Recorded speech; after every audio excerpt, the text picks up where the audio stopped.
तो शिक्षा मनोविज्ञान का अर्थ, शिक्षा मनोविज्ञान से तात्पर्य है मतलब शिक्षा से संबंधित जो समस्याएं हैं उनका समाधान करने में, उनको समझने में जो हम मनोवैज्ञानिक सिद्धांतों का और नियमों का प्रयोग करते हैं उस प्रक्रिया को शिक्षा मनोविज्ञान कहते हैं।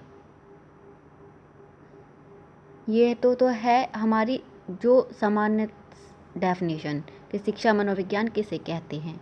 लेकिन शिक्षा जो है वो मनुष्य के व्यवहार में परिवर्तन और परिमार्जन की प्रक्रिया है और मनोविज्ञान मानव के व्यवहार के कारक, प्रेरक एवं नियंत्रक तत्वों संबंधी एक ऐसा विधायक विज्ञान है जो इन दोनों का संबंध मनुष्य के व्यवहार से है और इन दोनों में आपस में संबंध है जो ये बताता है।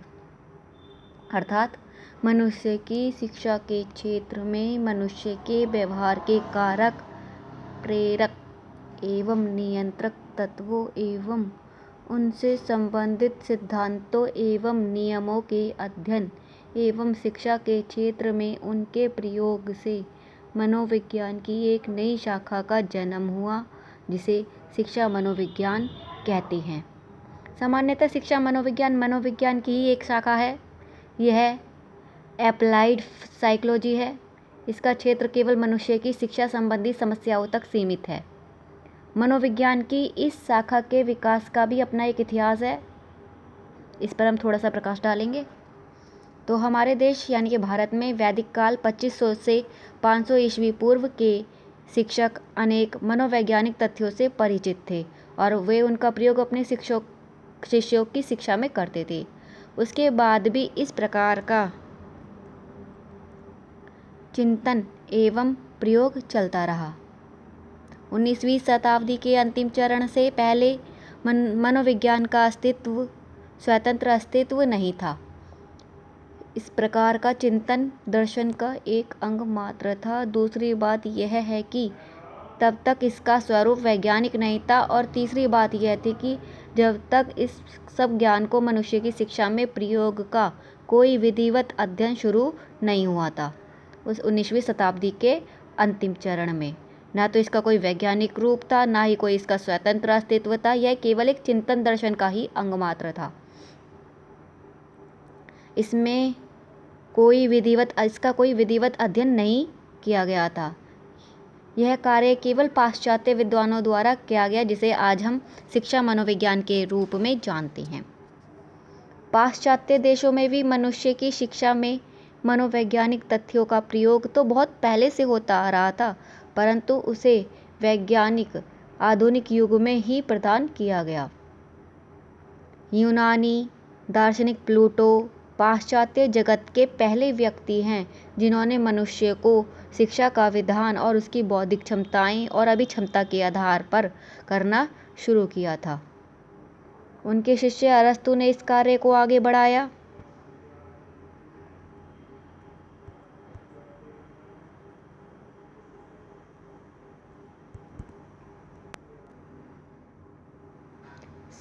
सत्रहवीं शताब्दी के अंत तक पाश्चात्य देशों में शिक्षा के क्षेत्र में मनोवैज्ञानिक तथ्यों का प्रयोग इसी प्रकार होता रहा। 18वीं शताब्दी में रूसों ने इस क्षेत्र में क्रांतिकारी कदम अवश्य उठाए, परंतु इसे वे वैज्ञानिक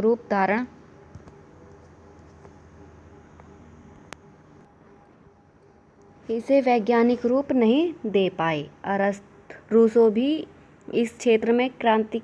भी इस क्षेत्र में क्रांतिकारी कदम उठाए, लेकिन वो इसे एक वैज्ञानिक रूप प्रदान देने में असमर्थ रहे।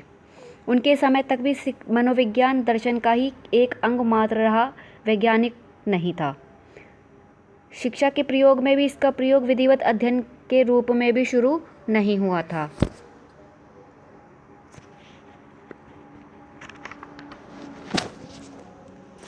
जहाँ तक शिक्षा के क्षेत्र में मनोवैज्ञानिक तथ्यों के विधिवत प्रयोग की बात है, यह कार्य जर्मनी के पेस्टोलॉजी ने शुरू किया और उनके बाद उनके शिष्य हर्बर्ट और फ्रोबेल ने इसे आगे बढ़ाया, परंतु ये भी इसे वैज्ञानिक रूप प्रदान नहीं कर सके।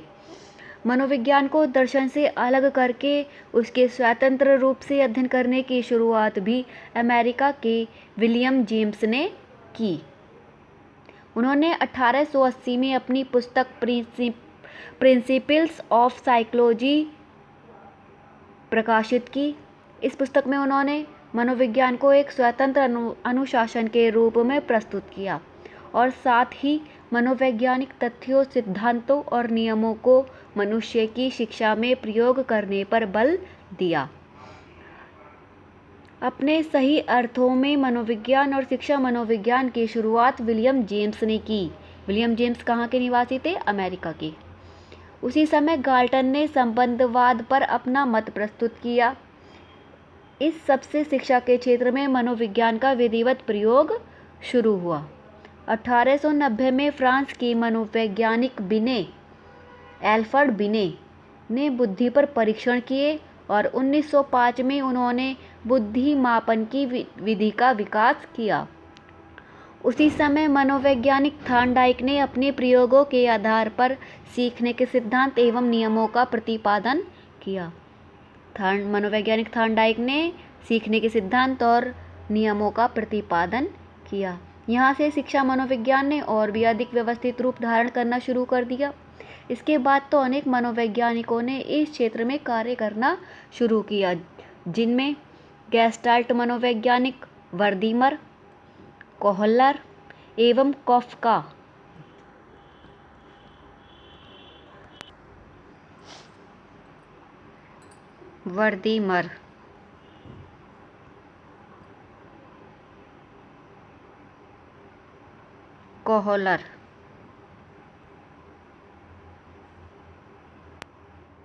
और कॉफका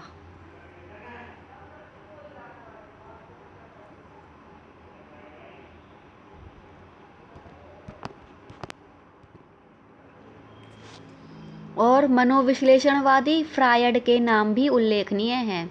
वर्तमान में यह एक स्वतंत्र अनुशासन के रूप में विकसित है।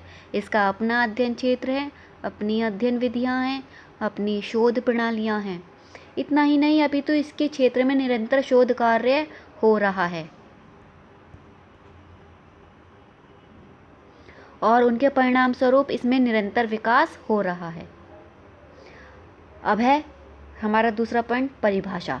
शिक्षा मनोविज्ञान की परिभाषा। अनेक विद्वानों ने शिक्षा मनोविज्ञान को परिभाषा के रूप में बांधने का प्रयत्न किया है। कालेसनिक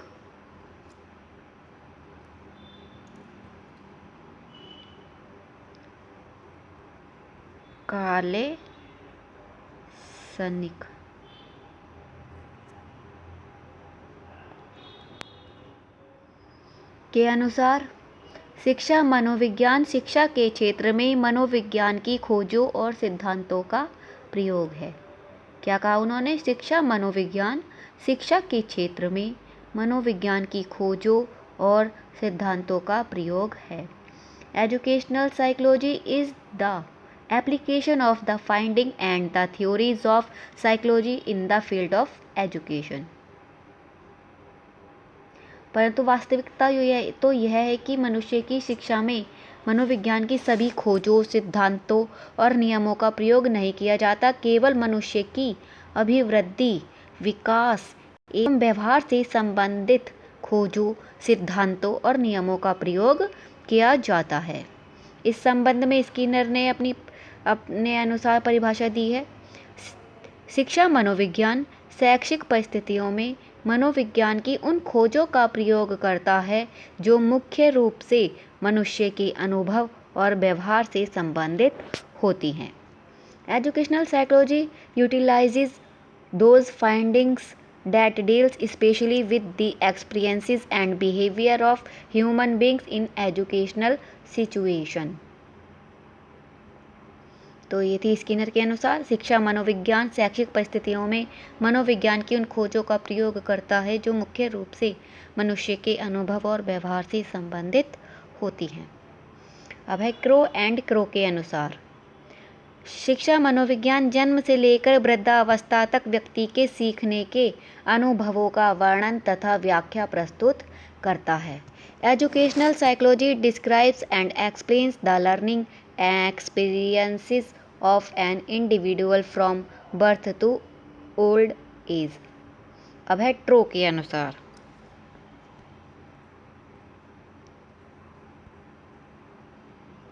प्रो के अनुसार शिक्षा मनोविज्ञान शैक्षिक परिस्थितियों के मनोवैज्ञानिक पहलुओं का अध्ययन करता है। Educational psychology is the study of psychological aspects of educational situations. तो ये था हमारा दूसरा पॉइंट। अब है हमारा तीसरा पॉइंट, शिक्षा मनोविज्ञान की प्रकृति। शिक्षा मनोविज्ञान की प्रकृति के संबंध में भी निम्नलिखित तथ्य उजागर हुए हैं। जैसे यह एक मनोविज्ञान की एक शाखा है। यह व्यवहारिक मनोविज्ञान है जिसके प्रयोग से मनुष्य की शिक्षा को प्रभावशाली बनाया जाता है। नंबर 3, इसमें केवल मनुष्य की शारीरिक एवं मानसिक शक्तियों एवं व्यवहार का अध्ययन किया जाता है। नंबर 4, यह एक विधायक विज्ञान है। इसके द्वारा स्थापित सिद्धांत एवं नियम वस्तुनिष्ठ, सार्वभौमिक और प्रमाणिक होते हैं। उन्हें प्रयोगों द्वारा सत्यापित किया जा सकता है। नंबर 5, यह विधायक विज्ञान होते हुए भी पूर्ण रूप से शुद्ध विज्ञान नहीं है। इसके द्वारा स्थापित सिद्धांत एवं नियम निकटतम शुद्ध होते हैं। यह निकटतम शुद्ध विज्ञान है।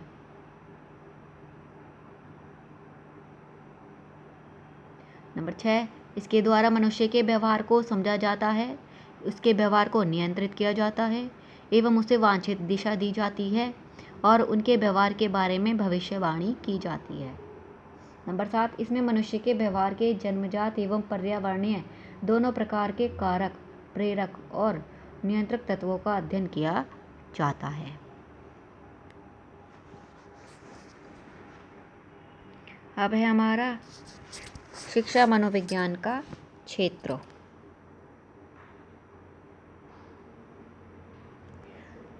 शिक्षा मनोविज्ञान के अर्थ से और उसके उद्देश्य से स्पष्ट है कि शिक्षा मनोविज्ञान शिक्षार्थी, अध्यापक तथा शिक्षण अधिगम प्रक्रिया का मनोवैज्ञानिक अध्ययन करता है। शिक्षा मनोविज्ञान के क्षेत्र को स्पष्ट करते हुए स्किनर ने लिखा है कि शिक्षा मनोविज्ञान के क्षेत्र में वह सभी ज्ञान तथा प्रविधियां सम्मिलित हैं जो सीखने की प्रक्रिया को अधिक अच्छे प्रकार से समझने तथा अधिक निपुणता से निर्देशित करने से संबंधित है। यानी कि शिक्षा मनोविज्ञान के क्षेत्र में वे सभी ज्ञान, वो सभी प्रक्रियाएं, वो सभी विधियां सम्मिलित हैं जो सीखने की प्रक्रिया को और अच्छे तरीके से समझने और उसमें निपुणता हासिल करने से संबंधित होती हैं, जिससे व्यक्ति अच्छी प्रकार से और सीख सके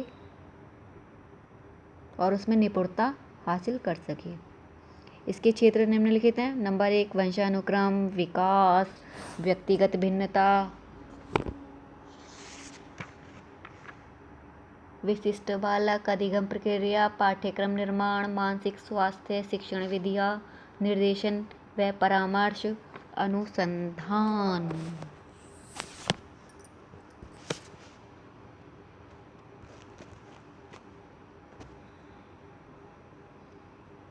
तो पहला पॉइंट है वंशानुक्रम, हेरिडिटी।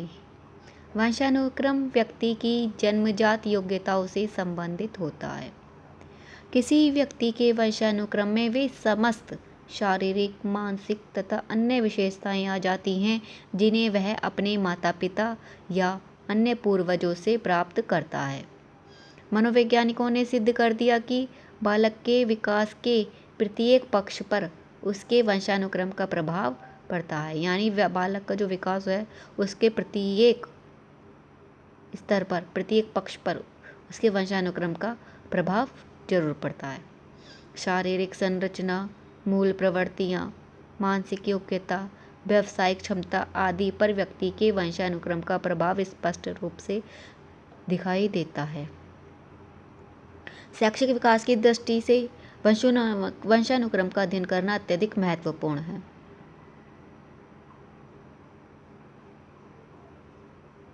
वंशानुक्रम के ज्ञान के आधार पर ही अध्यापक अपने छात्रों का वांछित विकास कर सकता है। अब है हमारा दूसरा पॉइंट, विकास, डेवलपमेंट। शिक्षा मनोविज्ञान के अंतर्गत भ्रूणावस्था से लेकर मृत्यु पर्यंत होने वाले मानव के विकास का अध्ययन किया जाता है। विकास एक ऐसी प्रक्रिया है जो जीवन पर्यंत चलती रहती है, जो गर्भावस्था से लेकर मृत्यु पर्यंत तक चलती है। मानव जीवन का प्रारंभ किस प्रकार से होता है तथा जन्म के उपरांत विभिन्न अवस्थाओं शैशवावस्था जैसे शैशवावस्था, बाल्यावस्था, किशोरावस्था, प्रौढ़ावस्था में जो शारीरिक और मानसिक, सामाजिक, संवेगात्मक आदि जो भी परिवर्तन होते हैं उनमें क्या क्या परिवर्तन हुए हैं, इसका अध्ययन करना शिक्षा मनोविज्ञान का एक महत्वपूर्ण विषय क्षेत्र है। बालकों की विभिन्न अवस्थाओं में होने वाले विकास के ज्ञान से उसकी सामर्थ्य तथा क्षमता के अनुरूप शिक्षा प्रदान करने में महत्वपूर्ण योगदान मिलता है। यानी बच्चों की जो अवस्थाओं में जो विकास होता है उसके आधार पर उसकी सामर्थ्य है, उसकी क्षमता की, बच्चा किस प्रकार का है, किस प्रकार की उसकी मानसिक शक्ति है, वह किन बातों को कैसे ग्रहण करता है, यह सब उसे शिक्षा मनोविज्ञान के द्वारा ही ज्ञान प्राप्त होता है। तो गैरिसन एंड अदर्स के अनुसार the subject matter of educational psychology is designed to enhance and enrich the lives of the learners and to furnish teachers with the knowledge and understanding that will help them institute improvement in the quality of instruction। Garrison and others के शब्दों में। अब है हमारा तीसरा point, व्यक्तिगत भिन्नता, individual differences. संसार में कोई भी दो व्यक्ति एक दूसरे से पूर्णतः समान नहीं होते, उनमें कुछ ना कुछ फर्क अवश्य होता है। दो भाई बहनों, यहाँ तक कि दो भाई बहन भी एक से नहीं होते, उनके स्वभाव में, उनके नेचर में, उनके शारीरिक संरचना में कुछ ना कुछ परिवर्तन अवश्य होता है। व्यक्ति शारीरिक, सामाजिक एवं मानसिक आदि गुणों में एक दूसरे से भिन्न होते हैं। अध्यापक को अपनी कक्षा में ऐसे छात्रों का सामना करना होता है जो परस्पर काफ़ी भिन्न होते हैं। कुछ बच्चे आसानी से सीख जाते हैं, कुछ देर से सीखते हैं, कुछ मतलब कोई एक बार के समझाने समझ जाता है, कोई 2 बार के भी, कोई 3 बार के में भी नहीं समझता। मतलब क्लास में सभी तरह के जो बच्चे होते हैं, अध्यापक को तो सभी को देखना होता है, तो सभी की व्यक्तिगत भिन्नता भी अलग अलग ही होती है। तो व्यक्तिगत भिन्नताओं के ज्ञान की सहायता से अध्यापक अपने शिक्षण कार्य को संपूर्ण कक्षा की आवश्यकताओं एवं योग्यताओं के अनुरूप व्यवस्थित कर सकता है। यानी अगर टीचर को पता हो कि इस बच्चे में ये कमी है तो वह उन्हें दूर करने का प्रयास करेगा और उस कक्षा का माहौल एक जैसा बनाने की कोशिश करेगा। अब है डगलस एंड हॉलैंड के अनुसार, डगलस एंड हॉलैंड ने इस संबंध में क्या कहा है। The subject matter of educational psychology is the nature, mental life and behaviour of the individual undergoing the process of education.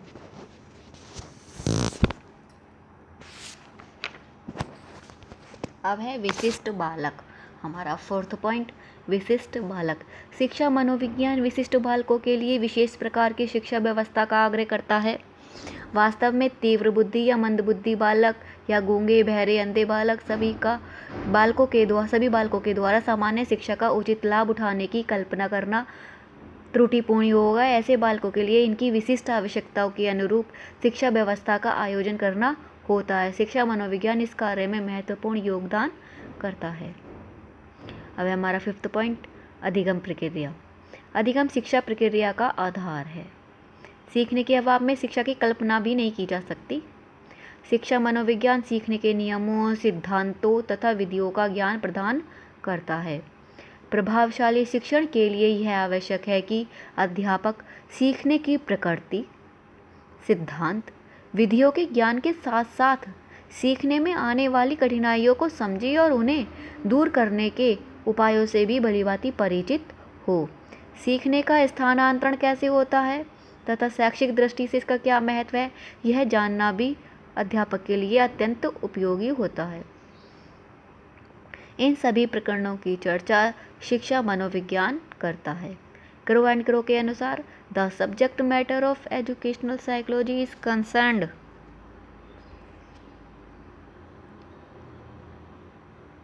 with the conditions that affect learning। तो अधिगम प्रक्रिया भी हमारी शिक्षा प्रक्रिया का आधार है, जिसके बिना तो शिक्षा की कल्पना भी नहीं की जा सकती। इसमें अध्यापक को जो सीखने की प्रकृति है, सिद्धांत है, उनकी विधियाँ हैं, उनका तो ज्ञान होना ही चाहिए। साथ में जो बच्चों की कठिनाइयाँ हैं उनको भी ये जानना ज़रूरी होता है। उन्हें समझिए और फिर उन्हें दूर करने का प्रयास भी करें कि ये किस उपाय से इस समस्या को हल किया जा सकता है। छठा पॉइंट है हमारा पाठ्यक्रम निर्माण। वर्तमान समय में पाठ्यक्रम को शिक्षा प्रक्रिया का एक जीवंत अंग स्वीकार किया जाता है। पाठ्यक्रम निर्माण में मनोवैज्ञानिक सिद्धांतों का प्रयोग किया जाता है। विभिन्न स्तरों के बालक एवं बालिकाओं की आवश्यकताएं, विकासात्मक विशेषताएं, अधिगम शैली सभी भिन्न भिन्न होती हैं। यानी विभिन्न स्तर के बालकों के सीखने का तरीका, सिखाने उसकी जो विकासात्मक विकास विशेषताएं होती है, ये सभी भिन्न भिन्न होती हैं सभी बच्चों में। पाठ्यक्रम निर्माण के समय इन सभी का ध्यान रखना अत्यंत आवश्यक होता है। साथ ही पाठ्यक्रम में इतनी विविधता भी होनी चाहिए कि छात्र अपनी रुचि के विषयों का चयन भी कर सके। नंबर 7, मानसिक स्वास्थ्य। अध्यापकों तथा छात्रों के मानसिक स्वास्थ्य का शैक्षिक दृष्टि से विशेष महत्व है। जब तक अध्यापक तथा छात्रगण मानसिक दृष्टि से स्वस्थ नहीं होंगे तब तक प्रभावशाली अधिगम संभव नहीं हो सकता।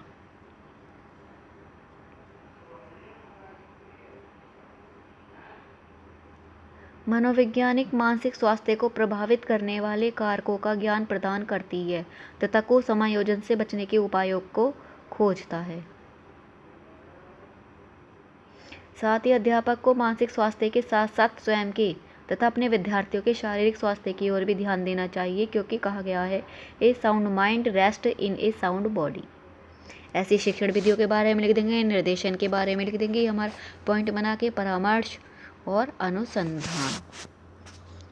के क्षेत्र में भी शिक्षा मनोविज्ञान का विशेष हाथ है। यह अनुसंधान शिक्षा के क्षेत्र से संबंधित होता है। किसी भी प्रकार के शैक्षिक अनुसंधान को पूरा करने के लिए शिक्षा मनोविज्ञान के सिद्धांतों का ही प्रयोग किया जाता है, चाहे वह क्रियात्मक हो चाहे वह मौलिक हो। सो फ्रेंड, ये थी आज की हमारी वीडियो। अगर अच्छी लगे तो please like, share and subscribe. And कोई प्रॉब्लम हो तो आप हमें बता सकते हैं। प्लीज़ अगर वीडियो अच्छी लगी, उस कुछ समझ में आया हो तो प्लीज़ हमारी वीडियो को लाइक करो। So like, share and subscribe.